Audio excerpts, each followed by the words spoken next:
Subsob sa gihapon ang water rationing nga gipahigayon sa mga kabumbiruhan ng Dakbayan San Carlos tungod sa kakuwang sa tubig nga nasinati.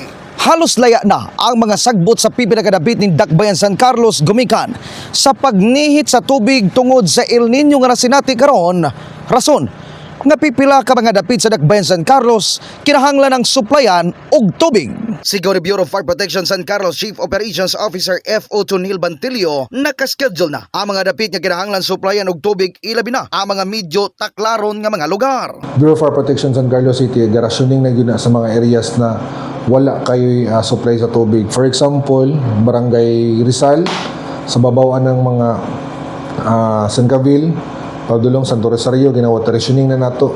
Sa Barangay Palampas, dito sa areas na mga lisod og supply sa tubig, ginawater rationing na nato.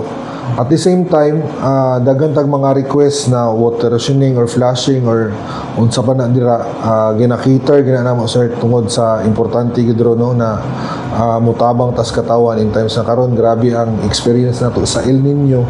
At the same time, ga-shortage ta og water supply diri sa San Carlos.